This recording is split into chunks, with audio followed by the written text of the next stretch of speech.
ये 13.2 का question number 1 है। P A and P B की वैल्यू गिवन है और पी ए इंटरसेक्शन भी फाइंड करना है if A and B are independent events.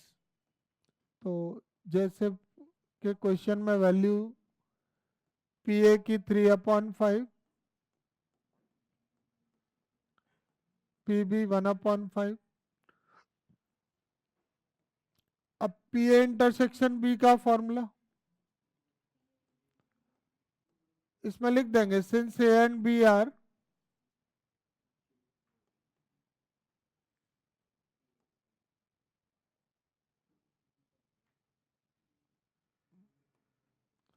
independent events, then PA intersection B equal to PA into PB।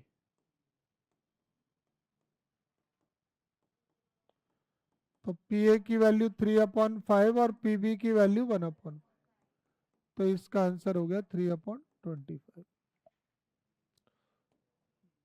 देखो अगला question. 2 cards are drawn at random without replacement from a pack of 52 playing cards. Find the probability that both the cards are black. 2 card को draw किया जाए। देखो random experiment क्या है, 2 card को draw किया जा रहा है विदाउट रिप्लेसमेंट। विदाउट रिप्लेसमेंट का मतलब होता है कि 1 कार्ड ड्रॉ किया और फिर उसको वापस नहीं रखा, पैक में, पैक ऑफ कार्ड में उसको रिटर्न नहीं किया है और फिर सेकंड कार्ड ड्रॉ किया है। ठीक है, तो यहाँ पर हमें किस चीज की प्रोबेबिलिटी निकालना है? Both cards are black. तो number of cards in the pack कितने हैं?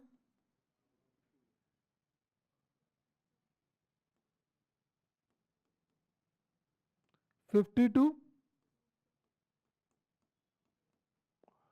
और number of black cards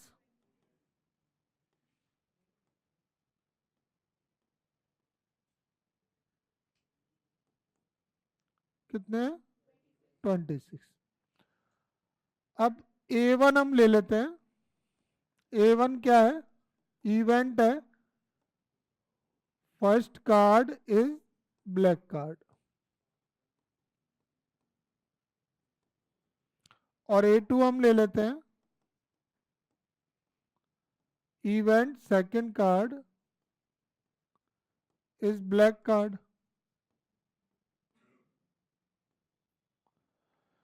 A1 first black card की प्रोबेबिलिटी इवेंट है, A2 सेकंड ब्लैक कार्ड का इवेंट है।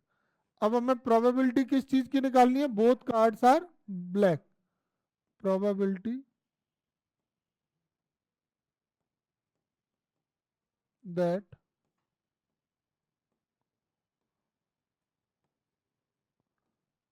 Both cards are black.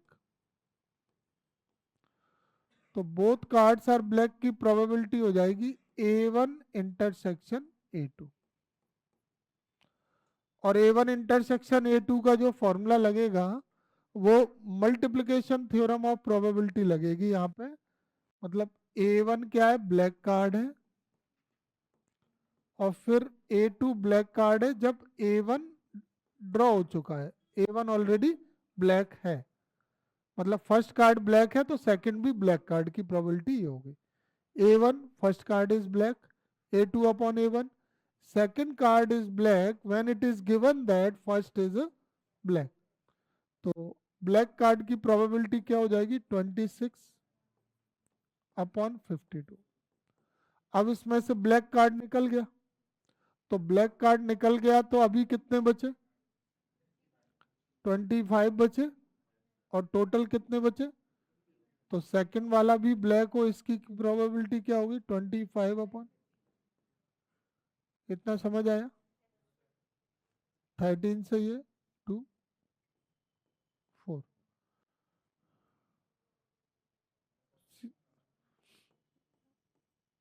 तो इसका आंसर क्या आ गया? 25/,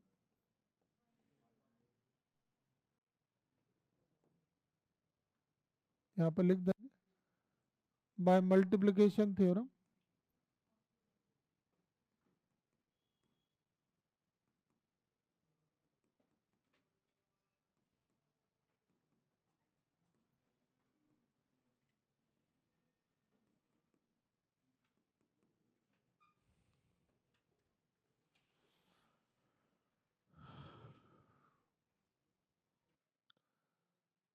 A box of oranges is inspected by examining three randomly selected oranges drawn without replacement.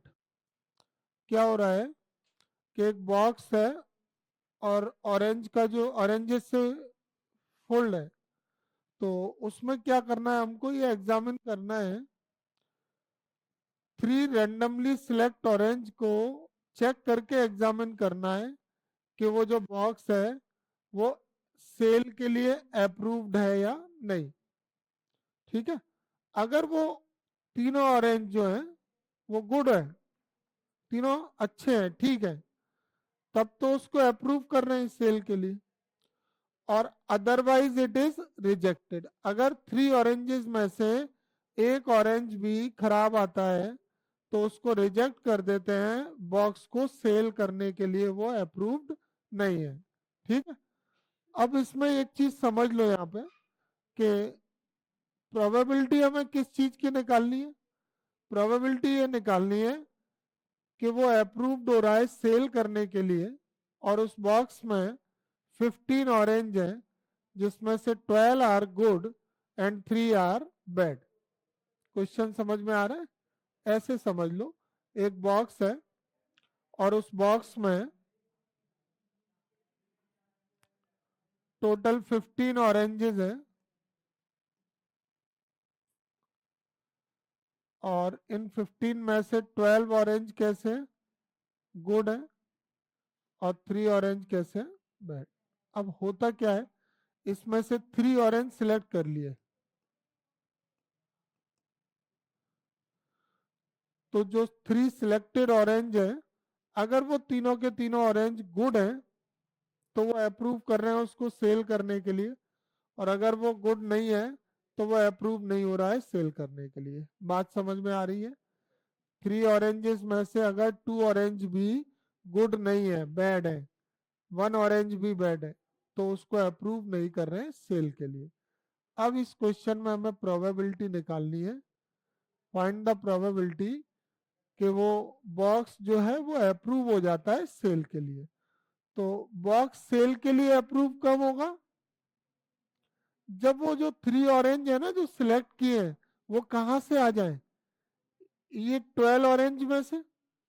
अगर ये 12 ऑरेंजेस में से वो थ्री ऑरेंजेस सिलेक्ट करते हैं तो वो थ्री ऑरेंज कैसे होंगे, गुड होंगे, 12 में से निकलेंगे, तो गुड की प्रोबेबिलिटी निकाल लो।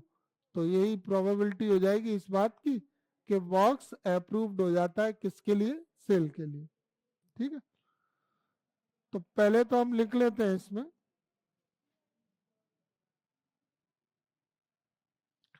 Number of oranges in the box.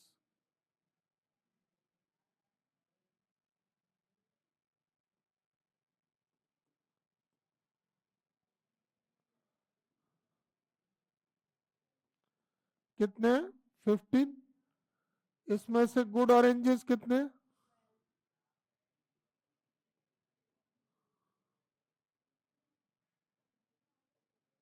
12। और बैड ऑरेंजेस कितने?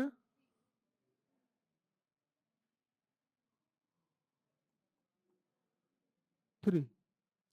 अब यहाँ पर जो ऑरेंज है वो विदाउट रिप्लेसमेंट सिलेक्ट हुए। विदाउट रिप्लेसमेंट का मतलब है फर्स्ट ऑरेंज सिलेक्ट होने के बाद उसको बॉक्स में रिटर्न नहीं किया है, फिर सेकंड ऑरेंज सेलेक्ट किया है, वो भी रिटर्न नहीं किया है, और फिर थर्ड ऑरेंज सिलेक्ट किया है। ऐसे one by one three oranges select किए हैं, और तीनों ऑरेंज अगर गुड है तो वो बॉक्स अप्रूव हो जाएगा किसके लिए, सेल के लिए। ठीक है, तो probability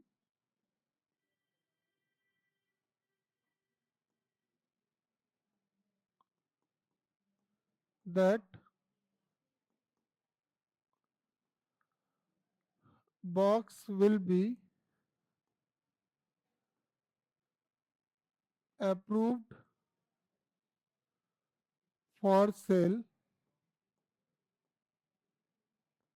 is equal to probability of selecting three good oranges।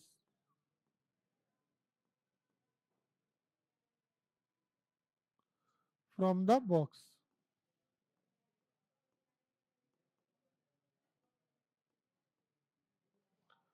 ठीक है, तो अब देखो फर्स्ट गुड ऑरेंज है, इसकी प्रोबेबिलिटी क्या होगी? गुड ऑरेंज की प्रोबेबिलिटी 12/15।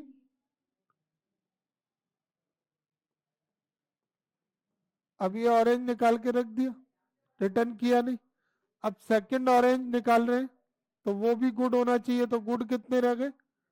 11, और टोटल कितने रह गए? 14। तो सेकंड गुड ऑरेंज की प्रोबेबिलिटी क्या होगी? 11/14। ये विदाउट रिप्लेसमेंट है ना। इसमें जो इवेंट हुई है वो क्या इवेंट हुआ है कि 3 oranges are drawn from the box without replacement.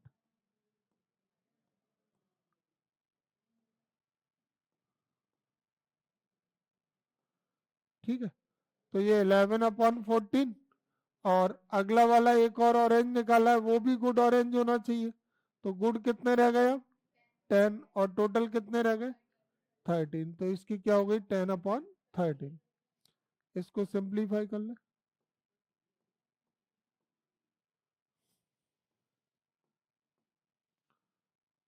see, 7, 44/90। ठीक है, ये किस चीज की प्रोबेबिलिटी आ गई? ये प्रोबेबिलिटी आ गई कि वो जो तीनों ऑरेंज है वो कैसे है? गुड ऑरेंज है। और अगर वो तीनों ऑरेंज गुड ऑरेंज होते हैं तो क्या होता है? Box will be approved for cell. यही क्वेश्चन था, आ गया समझ में? ठीक।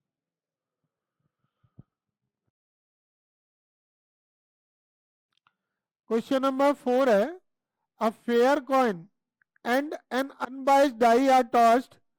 Let A be the event head appear on the coin and B be the event 3 on the die.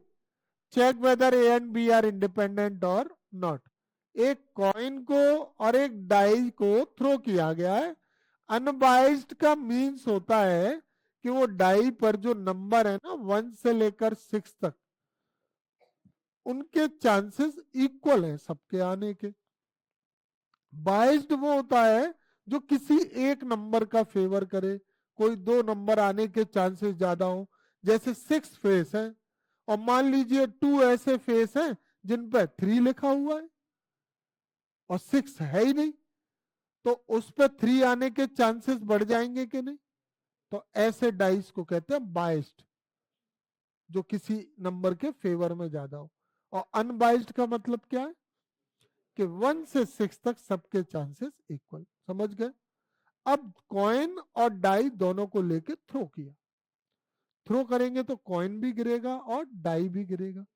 Coin पे आएगा हेड या टेल, और डाई पे आएगा 1 से लेकर 6 तक। ये तो हो गया रैंडम एक्सपेरिमेंट। इस रैंडम एक्सपेरिमेंट के रिगार्डिंग ये दो इवेंट दिए हुए हैं, ए और बी।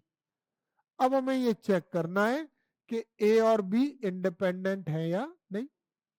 तो कोई टू इवेंट इंडिपेंडेंट कब होते हैं? जब P A intersection B equal to P A into P B होता है।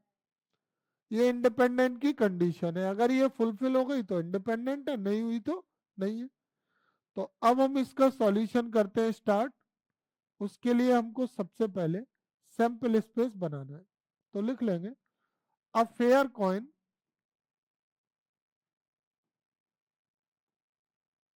And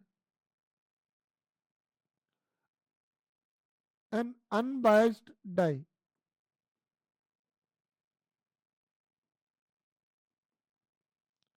are tossed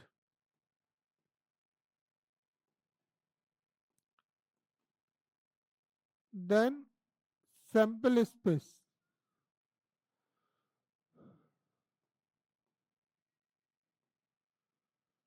S equal to क्या हो जाएंगे? कॉइन पे आया हेड, डाई पे आया 1, हेड के साथ 2, 3, 4, 5 और 6। ये हेड के साथ ये 6 रिजल्ट हो सकते हैं कि नहीं? ऐसे टेल पे आ जाओ, तो टेल के साथ 1 2 3 4 5 और 6, ये कितने इवेंट हो गए? 12। अब हम आ जाते हैं इस इवेंट ए पर, जहां पे लिखा हुआ है head appears on the coin. ये इवेंट ए है जिसमें हेड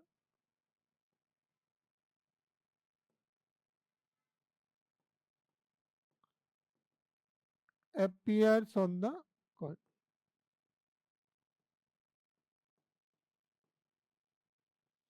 तो head appears on the coin के इसमें केस कौन कौन से हो गए? ये 6 हो गए। इन 6 रिजल्ट्स को लिख लेंगे, head 1, head 2, head 3, head 4, head 5 और हेड 6। ये इवेंट हो गए 6। अब आ जाइए इवेंट बी पर, जहां पे लिखा हुआ है the event 3 on the die. B क्या है? 3 ऑन द डाई। तो डाई पर 3 आने का इवेंट कौन कौन से हो जाएंगे? 3 वाले, हेड 3 और टेल 3। हेड के साथ 3, टेल के साथ 3। तो ये इवेंट कितने हो गए? 2। अब इन दोनों इवेंट का कॉमन इवेंट देखिए, कोई आ रहा है क्या ए इंटरसेक्शन बी में? इन दोनों में कॉमन इवेंट आ रहा है, हेड के साथ 3 वाला इवेंट कॉमन इवेंट है। तो एन ए इंटरसेक्शन बी की वैल्यू क्या आ गई? 1। अब हम इसमें ये चेक करेंगे कि ये दोनों इंडिपेंडेंट है या नहीं। तो उसके लिए हमें एक एक करके वैल्यू निकालनी है। पहले P A, probability of A, formula क्या होगा? N A upon N S. Value रख दी एन ए की, कितनी है? 6 और एन एस की 12। 1/2 ए की प्रोबेबिलिटी आ गई। अब बी की प्रोबेबिलिटी, पी बी का formula N B upon N S. तो एन बी की वैल्यू है 2 और एन एस की वैल्यू है 12। तो ये हो गया 1/6। पी ए पी बी आ गए। अब पी ए इंटरसेक्शन बी निकाले। पी ए इंटरसेक्शन बी का फॉर्मूला क्या होगा? N A intersection B upon N S. तो एन ए इंटरसेक्शन बी की वैल्यू क्या है? 1 और एन एस की वैल्यू क्या है? 12। ये 1/12 आ गया। And P A into P B की वैल्यू कैसे आएगी? पी ए और पी बी का प्रोडक्ट 1/2 इंटू 1/6। तो ये भी क्या आ गया?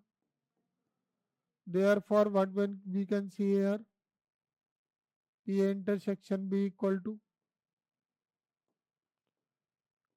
P A into P B।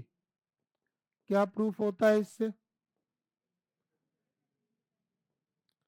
Hence events A and B are independent।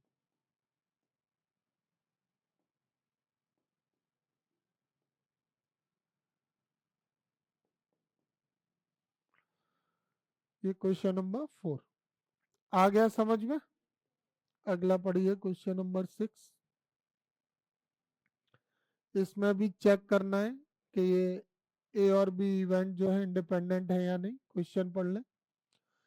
A die marked 1 2 3 in red and 4 5 6 in green is tossed let A be the event, the number is even, and B be the event, the number is red. Are A and B independent?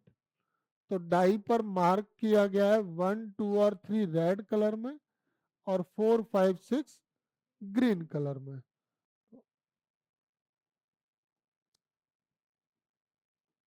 A die marked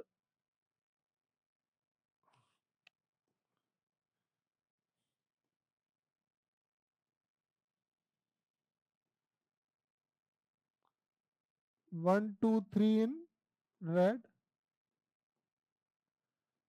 and 4, 5, 6 in green is tossed. Then sample space बताओ क्या होंगे. S क्या होंगे. है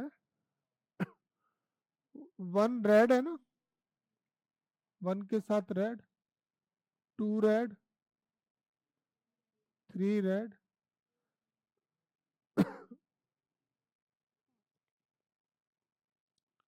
4 green colour में,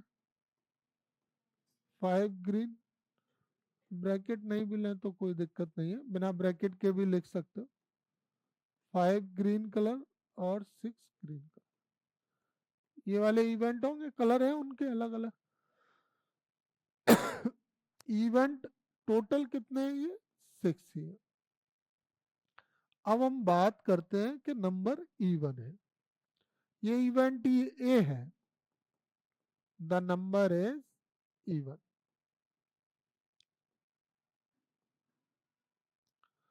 तो number is even का जो इवेंट है ना वो कौन कौन से हैं यहाँ पे. ए में कौन कौन से इवेंट आ जाएंगे. 2 रेड कलर वाला, 4 ग्रीन कलर वाला, 6 ग्रीन कलर वाला. तो कितने इवेंट हैं ये, रिजल्ट टोटल 3 है. अगला इवेंट बी की बात कर लेते हैं. बी इवेंट में क्या कह रही है, द नंबर इज रेड.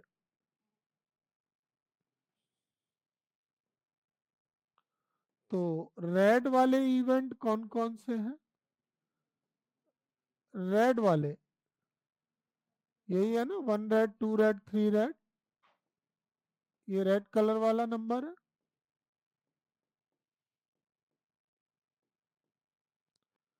कितने इवेंट हो गए ये 3.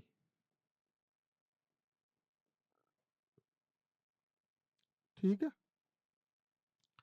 अब इन दोनों इवेंट का कॉमन इवेंट और देख लो, ए इंटरसेक्शन बी.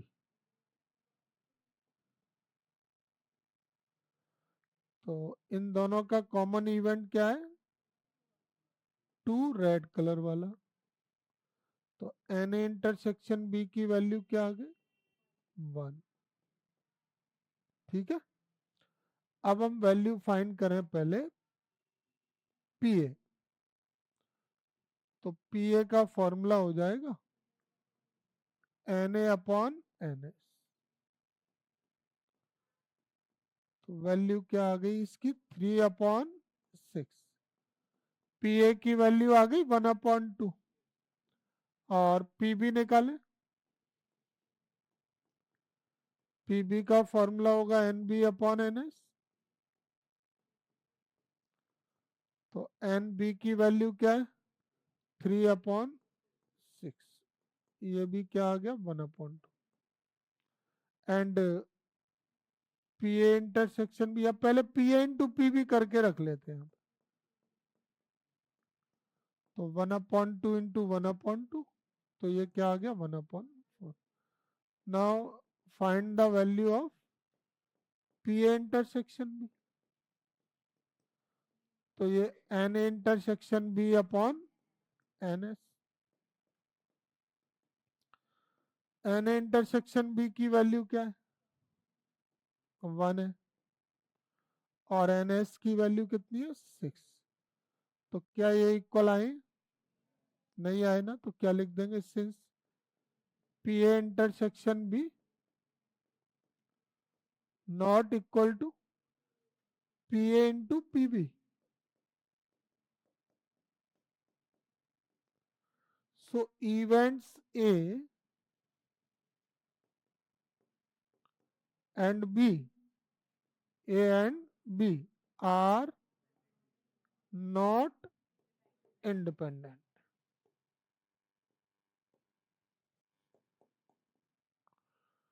ठीक है, दोनों सिमिलर टाइप के ही थे, बस एक्सपेरिमेंट अलग अलग थे इसके।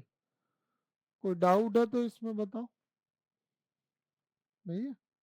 ठीक, देखिए नेक्स्ट क्वेश्चन नंबर 7 है, given that event A and B are such that probability of A is 1/2, probability of A union B is 3/5 and probability of B is equal to P. Find P if they are mutually exclusive. Find P if they are independent. किसके बारे में बात हो रही है? Independent और mutually exclusive किसको बताया जा रहा है यहां पर? इवेंट ए और बी को बताया जा रहा है, बिल्कुल सही। तो पहले गिवन वैल्यूज लिख लेते हैं। पी ए की वैल्यू क्या है? 1/2। पी ए इंटरसेक्शन बी की क्या है? पी ए यूनियन की है, sorry. P A union B की वैल्यू कितनी है? 3/5। और पी बी की वैल्यू क्या है? पी। अब फर्स्ट कंडीशन पर स्मॉल पी है। अब फर्स्ट कंडीशन पर आ जाओ। When A and B are mutually exclusive.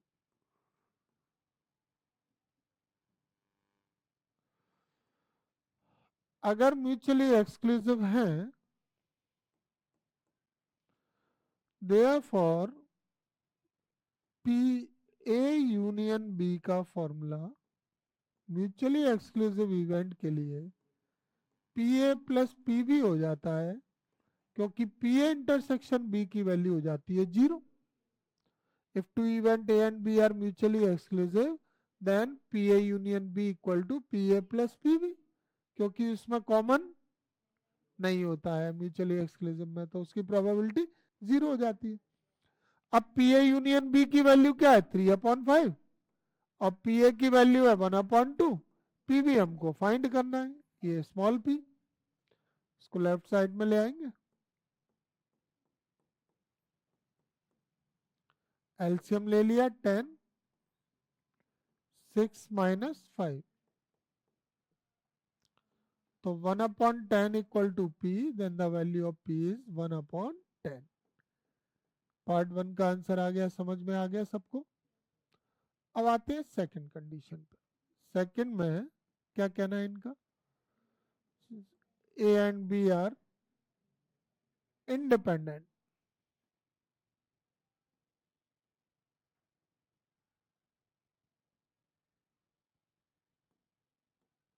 Then क्या कंडीशन होगी? P A intersection B equal to P A into P B. क्या पी ए इंटरसेक्शन बी की वैल्यू कहीं दी जा रही है? नहीं, तो इसका फॉर्मूला लगा लें। पी ए इंटरसेक्शन बी का क्या होगा? P A plus P B minus P A union B, और ये P A into P B. अब इसमें पी ए की वैल्यू रख लें 1/2, पी बी की value P, P A union B की वैल्यू 3/5, पी ए की वैल्यू 1/2 और पी बी की वैल्यू पी। ये पी की साइड में इसको ले आए, 1/2 p को, और ये कांस्टेंट इधर ले गए, 3/5 माइनस 1/2 माइनस p कितना हो गया, p/2, और LCM 10, 6 minus 5, p/2 equal to 1/10, ये कैंसिल हो जाएगा, 5 p की वैल्यू क्या आ गई यहाँ से, 1/5।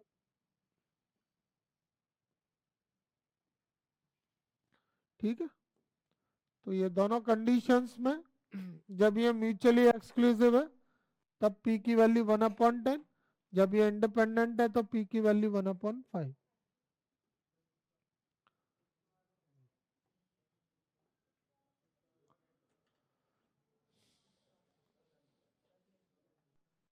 मैं इसके फॉर्मूले जो अप्लाई होंगे वो तो मैं यहाँ बता देता हूँ, कैलकुलेट तुम कर लेना। तो क्वेश्चन नंबर 8 में सबसे पहले तो तुम लिख दोगे A and B are independent event, और यहाँ पे पी ए की वैल्यू 0.3 और पी बी की वैल्यू 0.4। अब फर्स्ट पार्ट में पहले ये वैल्यू लिख लो, पी ए 0.3, पी बी 0.4। अब फर्स्ट में क्या पूछ रहे हैं, P A intersection B equal to क्या हो जाएगा formula, for independent event P A into P B, रख दोगे वैल्यू। सेकंड में क्या पूछा, पी ए यूनियन बी, तो पी ए यूनियन बी के लिए यूज करना P A plus P B minus P A intersection B, यहां से। थर्ड में पी ए अपॉन बी, तो पी ए अपॉन बी का फॉर्मूला हो जाएगा P A intersection B upon P B, और फोर्थ में पी बी अपॉन ए। और इन फॉर्मूले में आने वाली सभी वैल्यू हमारे पास हैं P A intersection B upon P A, बस इन फॉर्मूले में वैल्यू रख के और सॉल्व कर दे, हो जाएगा। ठीक है, लाइन है फ्रॉम एक्सरसाइज 13.2, ये प्रोबेबिलिटी की सेकंड एक्सरसाइज है जिसका क्वेश्चन नंबर 9 करते हैं। If A and B are two events such that probability of A is 1/4, B is 1/2, and A intersection B is 1/8, then find the value of P not A and not B। तो पहले given values को note कर लेते हैं, और simple formula basis question है। Language में problem आती है जहां वर्ड प्रॉब्लम होते हैं प्रोबेबिलिटी में, फॉर्मूला बेसिस देखा जाए तो आसानी होते हैं जहां तक है। तो ये probability of A 1/4, probability of B 1/2, probability of A intersection B 1/8। Now find the value of P not A and not B. P not A and not B। Not को टू टाइप से represent किया जा सकता है, एक तो बार लगा के नॉट ए, एक डैश लगा के कॉम्प्लीमेंट। तो मैं कॉम्प्लीमेंट से ही लिखूंगा, not A means A complement, and के लिए इंटरसेक्शन नॉट बी यानी बी कॉम्प्लीमेंट। तो ये हमने P not A and not B को रिप्रेजेंट कर लिया, ये समझ में आ गया। Not A complement means not happening of A, और ये बी कॉम्प्लीमेंट एंड के लिए इंटरसेक्शन और के लिए यूनियन। अब यहां पर एक डी मॉर्गन्स लॉ पढ़ा था सेट का। डी मॉर्गन्स लॉ में क्या होता है, जैसे A complement intersection B complement है तो उसको हम ए यूनियन बी का होल कॉम्प्लीमेंट लिख सकते हैं, और इसके रिवर्स के लिए भी ये ट्रू है। अगर आप यहाँ पे यूनियन देखें तो उसको ए इंटरसेक्शन बी का होल कॉम्प्लीमेंट लिख सकते हैं। तो इसको हम लिख देंगे ए यूनियन बी का होल कॉम्प्लीमेंट। और ए यूनियन बी का होल कॉम्प्लीमेंट है तो इसका मीन्स ये है कि इसकी प्रोबेबिलिटी 1 में से ए यूनियन बी की प्रोबेबिलिटी माइनस कर दो तो probability of A union B complement मिल जाएगा। ए यूनियन बी कॉम्प्लीमेंट एक तरह से not happening of A union B, और नॉट हैपनिंग की probability 1 minus probability of happening यानी ए यूनियन बी। अब यहाँ पर ए यूनियन बी का एक फॉर्मूला होता है, वो फॉर्मूला हम लगा लेंगे, अप्लाई कर लेंगे, P A plus P B minus P A intersection, और इनकी वैल्यू रख देंगे। पी ए की वैल्यू है 1/4, पी बी की वैल्यू है 1/2 और पी ए इंटरसेक्शन बी की वैल्यू 1/8। एलसीएम 8 आ जाएगा, ये आ गया 2 + 4 - 1, तो 1 - 5/8 3/8। ये probability of not A and not B आ गई है, यानी not happening of A and not happening of B. समझ में आ गया सभी को? ये डी मॉर्गन्स लॉ है ये वाला।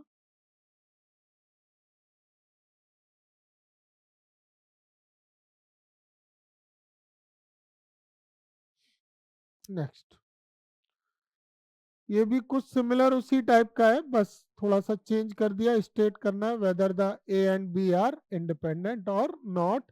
इसमें ए एंड बी की प्रोबेबिलिटी और ए की वैल्यू पी नॉट ए और नॉट बी ये दी जा रही है। ठीक है, चलिए तो इसको सॉल्व करते हैं, आसानी है। पी ए की वैल्यू है 1/2, प्रोबेबिलिटी ऑफ बी है 7/12, और एक वैल्यू जो पी नॉट ए और नॉट बी ये है 1/4। इस नॉट ए और नॉट बी को भी लिख लें अभी प्रीवियस क्वेश्चन के जैसे, ए कॉम्प्लीमेंट यूनियन, सही है। यहाँ पे भी डी मॉर्गन्स लॉ लगा दो। कैसे लगेगा? यूनियन का इंटरसेक्शन हो जाएगा, होल कॉम्प्लीमेंट आ जाएगा, तो पी ए इंटरसेक्शन बी का होल कॉम्प्लीमेंट। ठीक है, यहाँ पे चाहे तो लिख सकते हैं बाय डी मॉर्गन्स लॉ।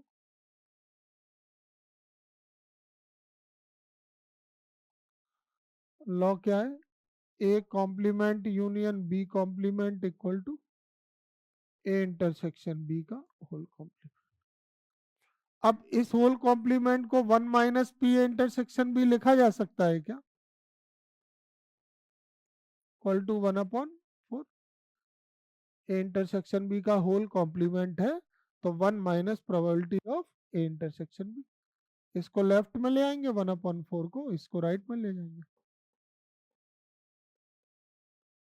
ये क्या आ गया 3/4।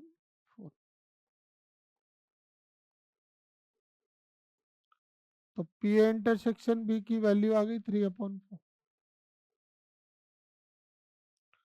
अब इसमें तो चेक करना था कि ये इंडिपेंडेंट है या नहीं है, तो उसके लिए हम P A into P B और निकाल लें। Now we will find the product of P A and P B. तो P A into P B की वैल्यू हमने निकाली, तो वो वैल्यू आई है 1/2 इंटू 7/12, यानी कि 7/24। तो पी ए इंटरसेक्शन बी क्या इसके इक्वल आया? तो since P A into P B is not equal to P A intersection B. So events A and B are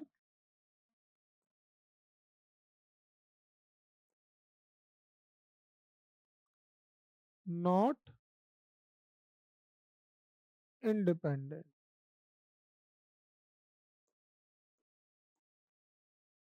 ठीक है, क्वेश्चन नंबर 10 का सॉल्व हो गया। आ गया समझ में? दोनों सिमिलर टाइप के ही थे ऑलमोस्ट। देखिए नेक्स्ट है क्वेश्चन नंबर 11। इसमें two independent event A and B है, जिसमें प्रोबेबिलिटी ऑफ ए है 0.3 और प्रोबेबिलिटी ऑफ बी है 0.6। तो लिख लेते हैं पी ए की वैल्यू 0.3, पी बी की वैल्यू 0.6। अब जो भी हमसे पूछ रहे हैं हम एक एक करके फाइंड कर देंगे। तो पी ए एंड बी सबसे पहले फाइंड करें। तो पी ए एंड बी का मीन्स क्या है? P A intersection B. और इंडिपेंडेंट इवेंट के लिए पी ए इंटरसेक्शन बी क्या होता है? P A into P B. तो 0.3 इंटू 0.6, तो ये 0.18। फर्स्ट आंसर आ गया। सेकंड, सेकंड क्या फाइंड करना है हमको? पी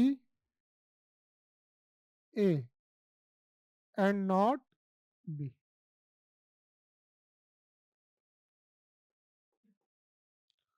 तो P A intersection B complement, इसको क्या लिख सकते हैं? P A into P B complement. तो P A into P B complement को क्या लिख सकते हैं? 1 minus P B. P A की वैल्यू क्या है? 0.3 इंटू 1 माइनस पी बी की 0.6। तो 0.3 इंटू 0.4, 0.12। थर्ड वैल्यू किसकी चाहिए हमको? ए और बी। तो पी ए और बी का फॉर्मूला, पहले इसको क्या लिखा जा सकता है? A union B. P A union B का formula P A plus P B minus P A intersection B.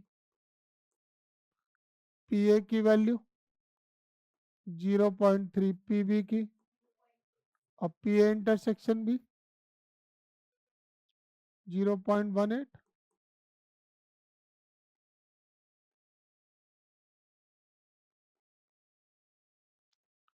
0.72। और फोर्थ में क्या निकालना है हमको? P neither A nor B.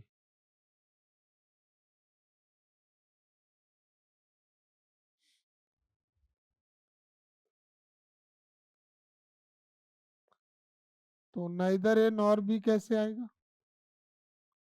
P A complement intersection B complement. इसको ऐसे लिख सकते हैं, P A complement into P B complement. और पी ए कॉम्प्लीमेंट को क्या लिख सकते हैं? 1 माइनस पी, और इसको 1 माइनस पी बी। तो 1 माइनस पी ए की value 0.3, 0.6,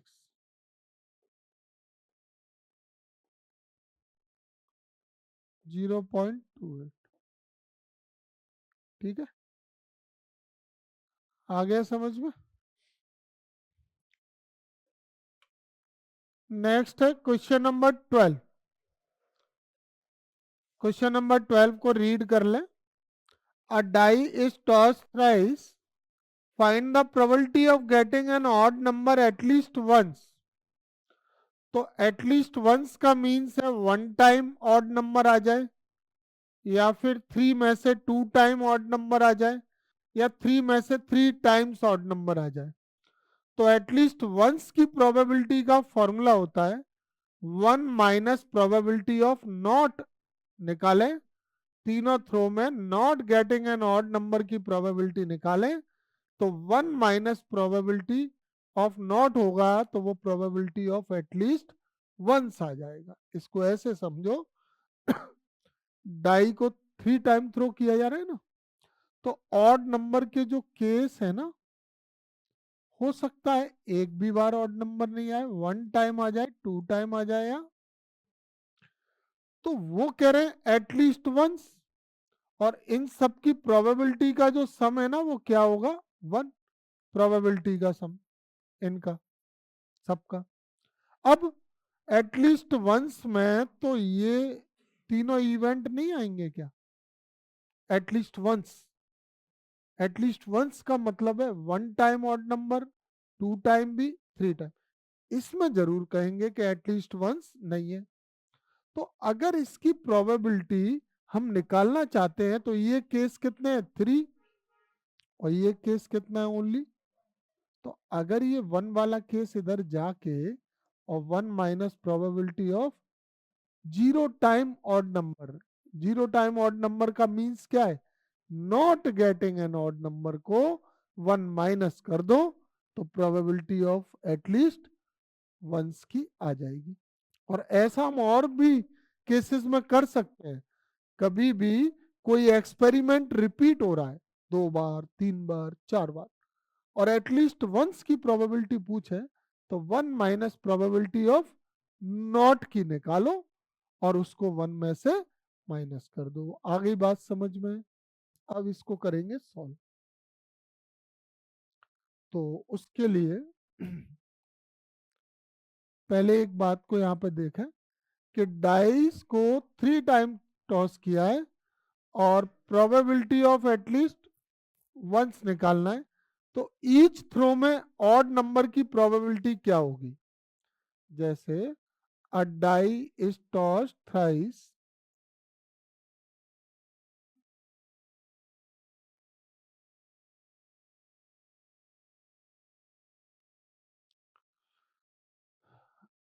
then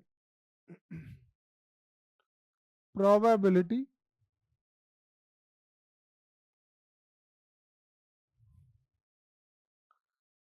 of getting an odd number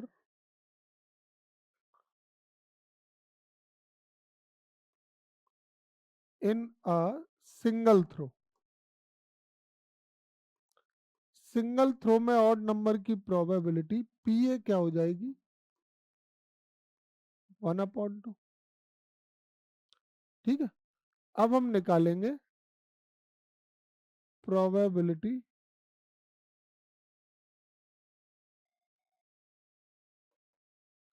probability of getting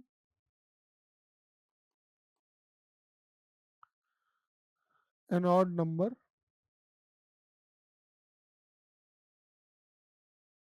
at least once,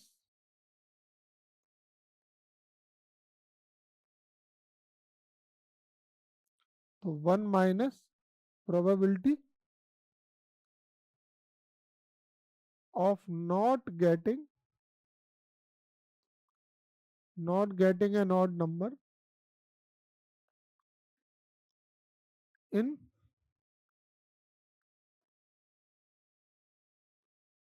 3 throws. ठीक है।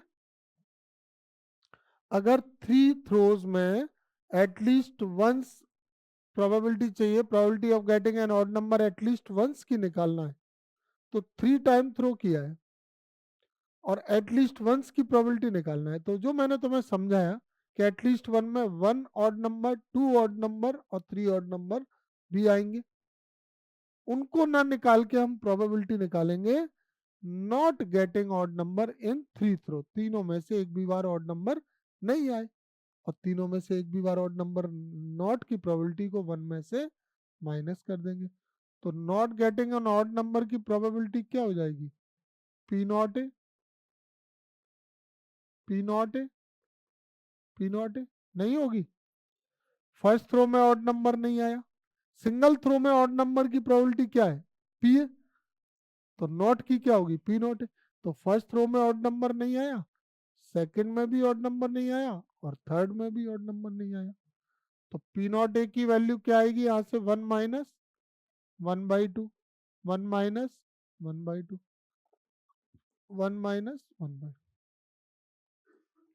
1/2, 1/2, 1/2। तो 1 - 1/8, तो ये आ गया। आया समझ में कि नहीं आया? सारी चीजें क्लियर हैं तुम्हारे सामने। हर थ्रो में ऑड नंबर आने की प्रोबेबिलिटी 1/2 होती है। कैसे होती है 1/2? डाइस में probability of getting odd number in a single throw of dice. तो डाइस में ऑड नंबर होते हैं 1, 3 और 5। तो ऑड नंबर के यहाँ पे केसेस कितने हो गए? 3।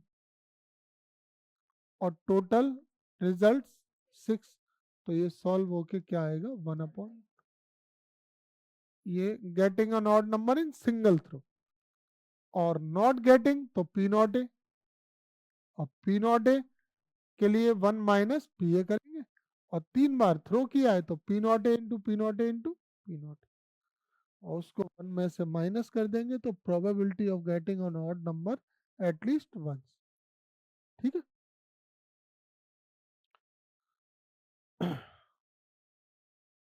अगला देखें क्वेश्चन नंबर 13।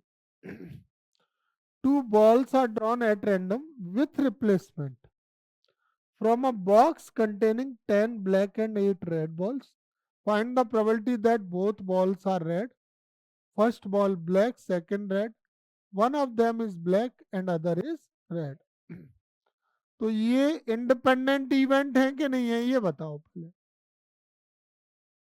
अरे 1 बॉल ड्रॉ की और उसको फिर वापस रिप्लेस कर दिया, तो रिप्लेस कर दिया तो वो 10 की 10 हो गई। टोटल 8, 8 ब्लैक हो, 8 10 ब्लैक हो गई, 8 रेड हो गई। तो पहले मैं डिटेल्स लिख लेता हूँ। इसमें ब्लैक बॉल्स कितनी है? 10। और रेड बॉल्स हैं 8। तो टोटल बॉल्स हो गए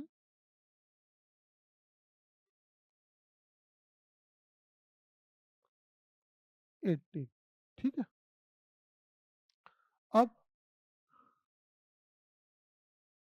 2 बॉल्स, रैंडम एक्सपेरिमेंट क्या किया? 2 balls are drawn with replacement या विदाउट रिप्लेसमेंट? With replacement.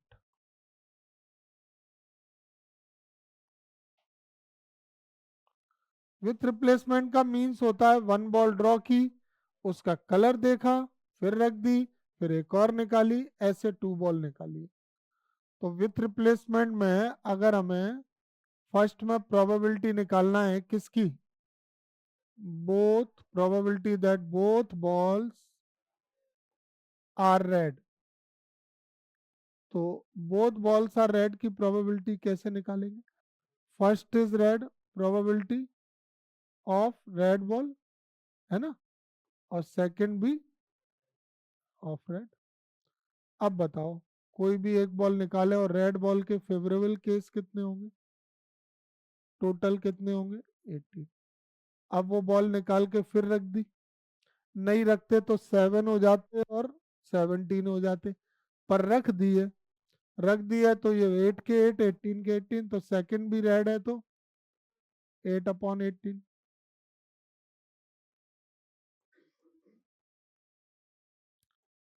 16/81। अब आ जाते हैं सेकंड इवेंट पे। सेकंड में प्रोबेबिलिटी क्या निकालनी है? फर्स्ट बॉल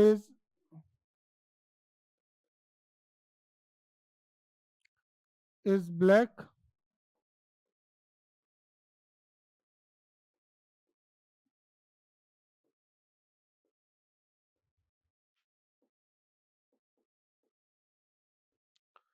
फर्स्ट सेकंड का मतलब होता है सीक्वेंस, वन अनदर का मतलब कोई ऑर्डर नहीं होता है। फर्स्ट सेकंड थर्ड लिखा है तो इसका मतलब है ऑर्डर की बात हो रही है। फर्स्ट ब्लैक यानी पहले नंबर वाली ब्लैक ही होनी चाहिए, और सेकंड यानी दूसरी वाली जो है वो रेड होनी चाहिए। तो फर्स्ट ब्लैक और सेकंड रेड, तो प्रोबेबिलिटी ऑफ ब्लैक एंड के लिए मल्टीप्लाई प्रोबेबिलिटी ऑफ, तो ब्लैक बॉल कैसे ड्रॉ होगी, फेवरेबल 10/80, और रेड बॉल कैसे ड्रॉ होगी,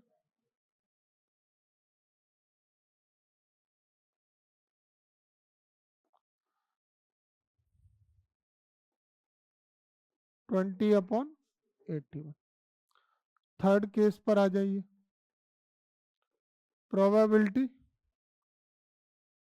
one of them is black, other is red.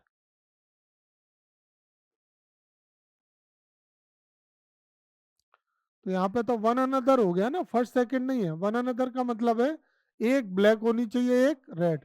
तो वन केस तो ये होगा कि फर्स्ट ब्लैक सेकंड रेड, और एक इवेंट ये भी हो सकता है कि फर्स्ट बॉल रेड और second ball black.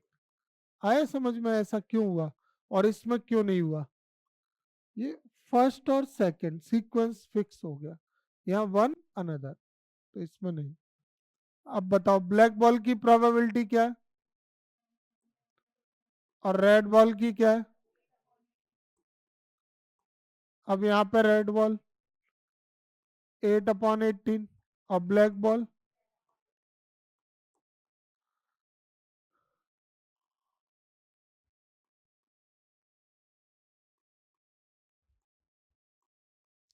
Simplest form में बना लिया, 20/81, ये आ गया 40/8। ठीक है, समझ आ गया सभी?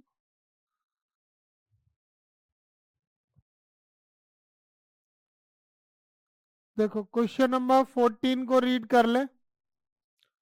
probability of solving a specific problem independently by A and B are 1/2 and 1/3 respectively. Both try to solve the problem independently. Find the probability that the problem is solved. Exactly one of them solve the problem. तो solve करते हैं इसको। पहले देखिए probabilities जो दी है ना वो नोट कर लेंगे। प्रोबेबिलिटी दैट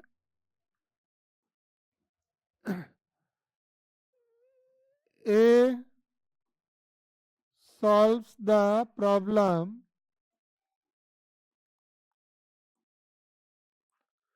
तो A solves the problem की प्रोबेबिलिटी क्या है? PA equal to 1/2।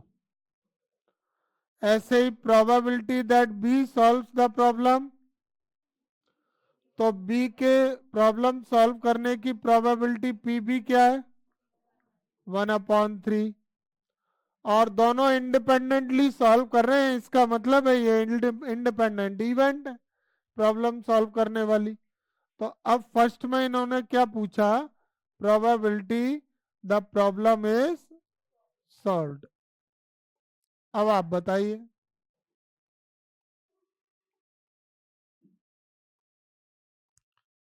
कैसे आएगी इसकी प्रोबेबिलिटी?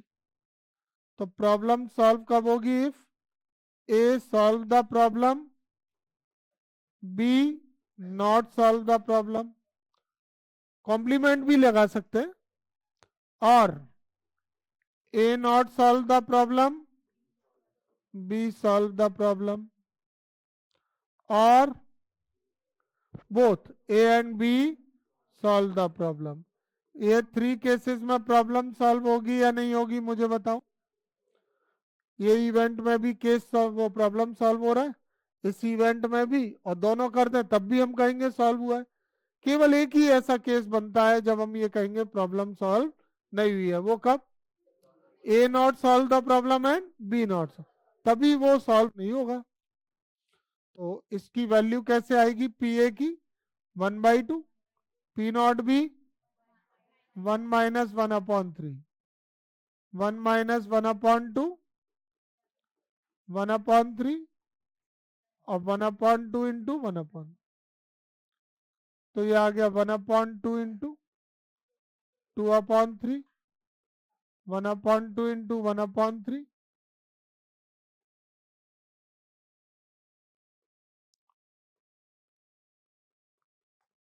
ये सॉल्व हो के आ गया 4/6, 2/3। अब सेकंड में क्या पूछा, exactly one of them solve the question. तो exactly one of them solve the question की प्रोबेबिलिटी कैसे आएगी,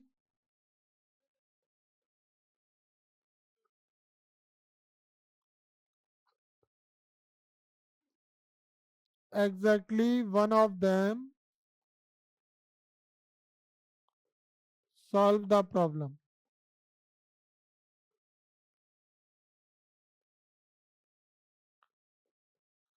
तो एग्जैक्टली वन ऑफ देम के लिए क्या आ जाएगा, A solve the problem, B not, और A not solve the problem. इस केस में क्या है, exactly one of them solve the problem. Solve तो कर ही लोगे, कैलकुलेट कर लोगे। ऊपर न्यूमरेटर में जो ये फर्स्ट पार्ट में जो किया है ना मैंने, ये फर्स्ट पार्ट में किया है, इसके ये दोनों ही तो आएंगे इसमें, ठीक है।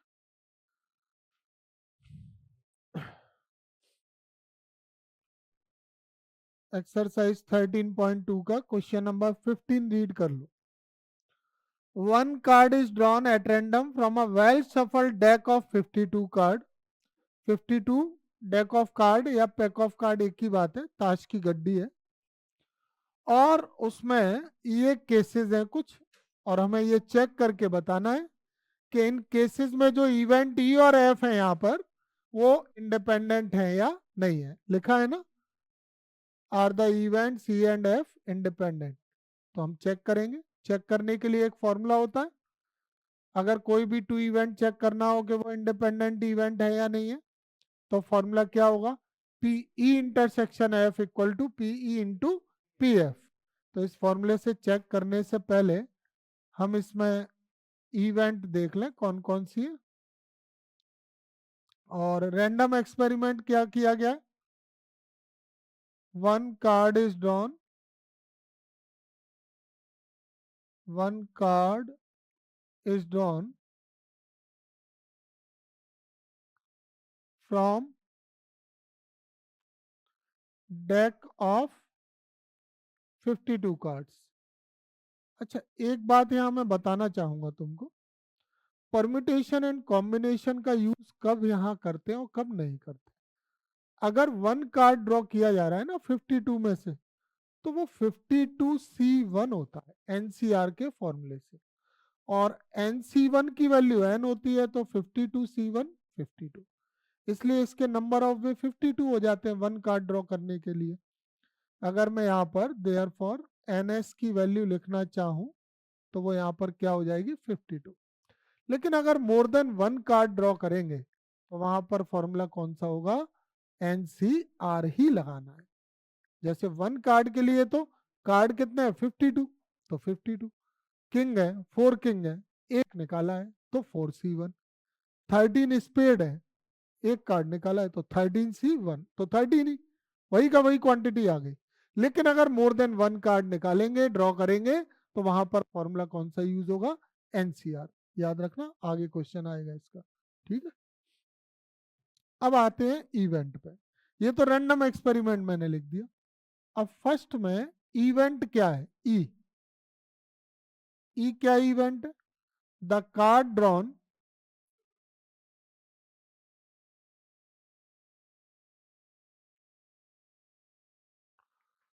Is a spade.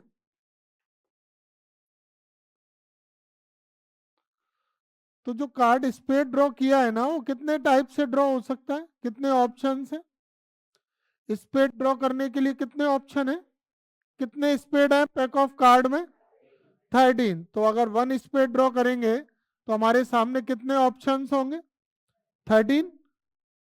स्पेड 13 होते हैं, 13 में से कोई भी वन कार्ड ड्रॉ करोगे, number of way 13।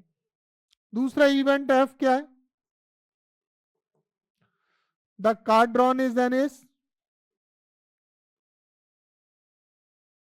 The card drawn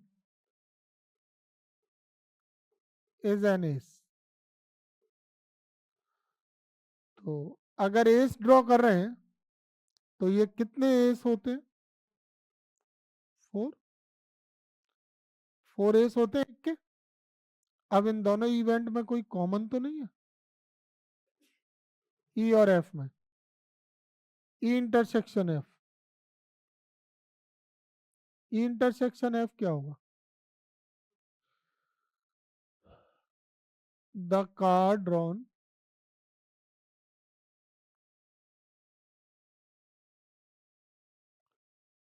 is an ace of spade. हुक्म का इक्का, एस ऑफ स्पेड। तो वो एस ऑफ स्पेड जो है वो स्पेड में भी काउंटिंग हो रहा है और एसिस में भी काउंट हो रहा है, दोनों जगह हो रहा है। कितने होते हैं? 1। तो एन ई इंटरसेक्शन एफ की वैल्यू क्या होगी? 1। ये चीज समझ में आ गई सभी को? अब हमें इसमें प्रोबेबिलिटी किसकी चाहिए?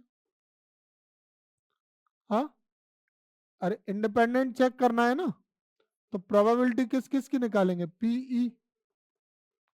पी का formula N E upon N S. तो 13/52, 1/4।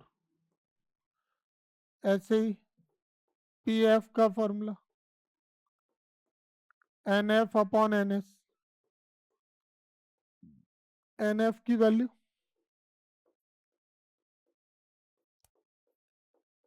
1/13। अब इनका मल्टीप्लाई कर लें इंटू पी एफ।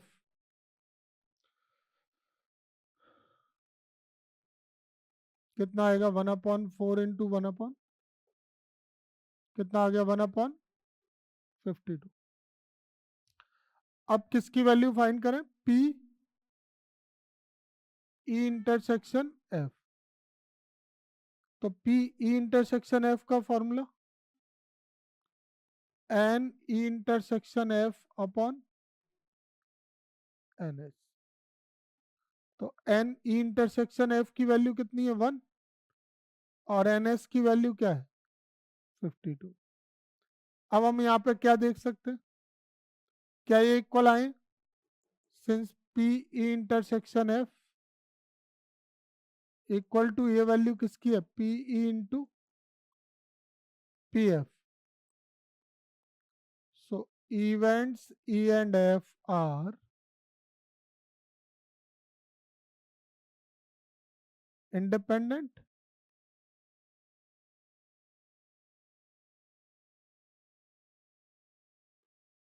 ठीक है, आ गया समझ में? यही तो चेक करना था कि इंडिपेंडेंट है या नहीं है। अब हम बात करते हैं, और भी इसमें कुछ पार्ट है, सेकंड थर्ड, तो इनको डिस्कस कर लें जरा। सेकंड में क्या लिख? The card drawn is black. तो तुमको क्या करना है, मेरी बात को सुन लो।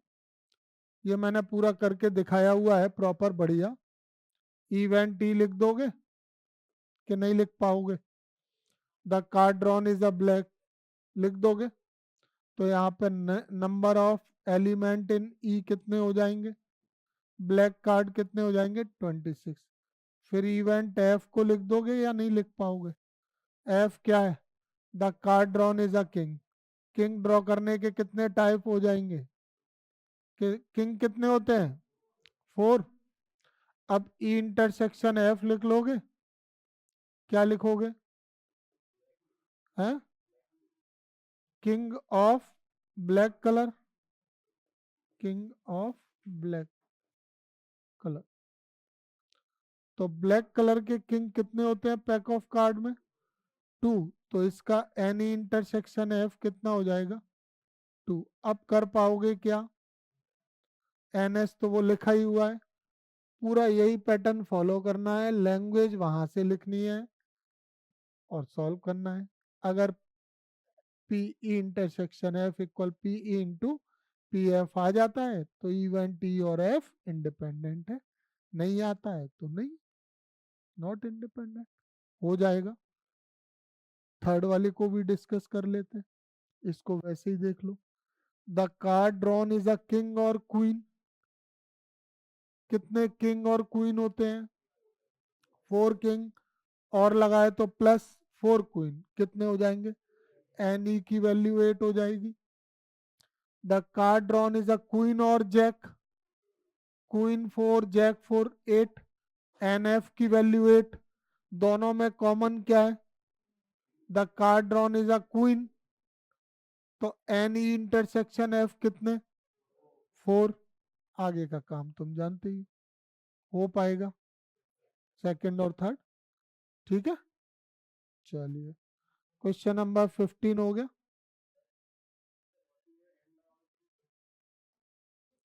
कहाँ पे?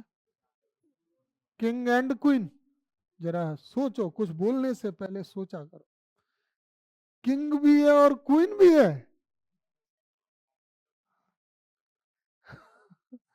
मतलब कार्ड किंग भी है और क्वीन भी है। एक आदमी है और वो राजा भी है और रानी भी है। तो नहीं लग सकता ना कुछ चीजों में। चलिए नेक्स्ट, क्वेश्चन नंबर 16 को रीड कर लें।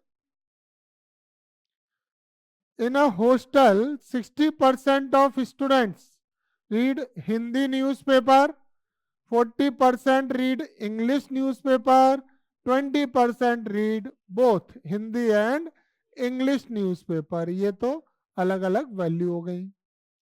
A student is selected at random, then find the probability of these three conditions, these three events. First event, she reads neither Hindi nor English newspaper. The probability that if she read Hindi newspaper, probability that she read English newspaper. If she read English newspaper, find the probability that she read Hindi newspaper. तो पहले काम करते हैं, given values को लिख लें, फिर probability find करेंगे। तो गिवन वैल्यू कैसे लिखें बताओ?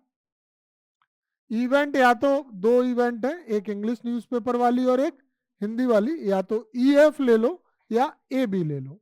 तो मैं ए ले लेता हूं। ए क्या है? शी रीड्स, पहले कौन सा है? हिंदी न्यूज़पेपर। तो क्या प्रोबेबिलिटी हो जाएगी इसकी? पी ए की प्रोबेबिलिटी क्या होगी? हिंदी न्यूज़पेपर की 60% है ना, तो 60/100 नहीं हो जाएगी? क्या वैल्यू आ गई इसकी? 3/5। कोई दिक्कत? अगला बी इवेंट क्या है? She reads English newspaper.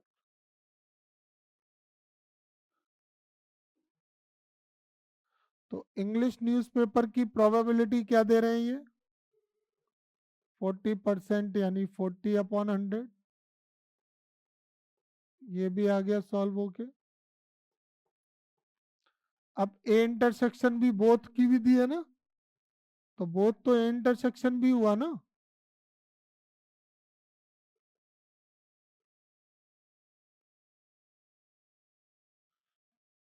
दोनों है ना, बोथ न्यूज़पेपर। इंटरसेक्शन मींस क्या हुआ? हिंदी एंड इंग्लिश, तो बोथ हुआ। तो इसकी प्रोबेबिलिटी क्या? 20/100। तो ये आ गया 1/5। तीनों प्रोबेबिलिटी आ गई। ठीक है, अब प्रोबेबिलिटी हम सबसे पहले किसकी निकालें? Neither Hindi nor English, first A वाला।